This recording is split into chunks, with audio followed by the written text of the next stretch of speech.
Most mornings we're racing the clock to get out of the house to meet the bus or get off to work, but you can't forget to fuel up. So how do we do both? Well, we have registered dietitian Beth Rosen joining us. Once again, good to have you back, Beth. Thank you. All right, so it's the challenge, right? Other than having a quick bowl of cereal on the run, what do we do? Because we still want to be healthy and get our protein in as well. Yeah, so it's very easy to make some breakfasts ahead, and it's also, there's some easy breakfasts you can make with your kids or have them make on their own, so while you're getting ready for work, they can feed themselves. So I have two recipes to share with you. Okay. The first one is egg cups, and what this recipe does is allow you to either make it in advance, freeze it, and then you can just defrost it, right? Yeah, because you can have like a Tupperware of them. Yeah. Just pop them out. And if they're old enough, they can just pop them in the microwave and warm them up on their own. Exactly. The other thing is that it caters to whomever's eating them.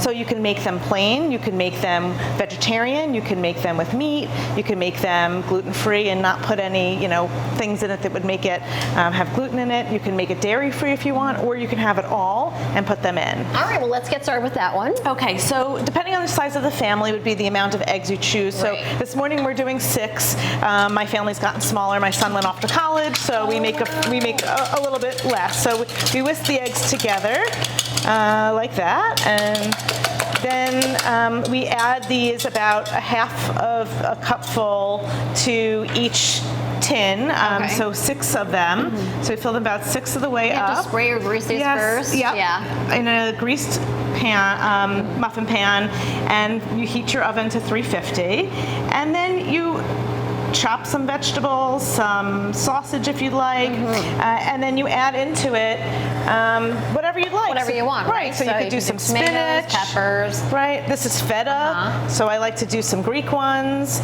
You can do some Western omelet ones. You could just do egg. Yeah. It doesn't have to be anything in it. Sometimes you just make them plain. So this gets popped into the oven for 20 to 25 minutes.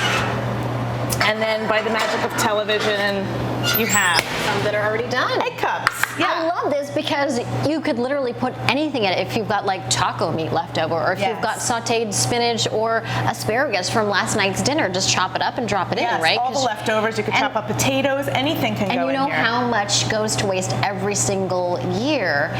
It's just a great way to utilize what you already have. Yes, and it's also a great way to incorporate vegetables into breakfast. So if we're trying to eat healthy, as you mentioned, and stay energized, having a fruit or vegetable at every meal and every snack is a great way to get in that amount of fiber you need, to get in the fruits and vegetables which have antioxidants in them, really good for your body and protective for your health. And let's hit the other option. It's this parfait. It's gorgeous. And thank you.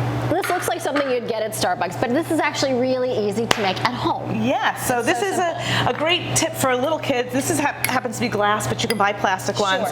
They can hold it tight. It's not going to tip over, and it's fun to make.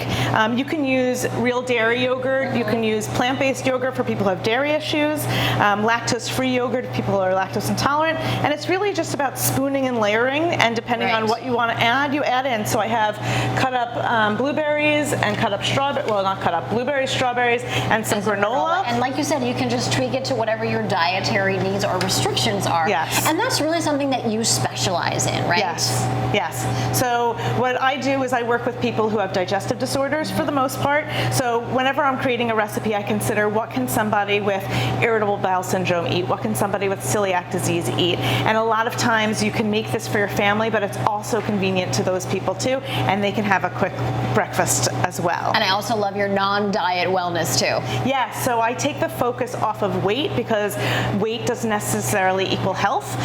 So what I focus on is changing behaviors, eating fruits and vegetables, getting lots of sleep, eating mostly plant-based, those kinds of things. Eating to fullness and hunger rather than listening to diet rules and not eating by a clock or by external rules, but listening to your body's own inner wisdom for when you're hungry and when you're satisfied.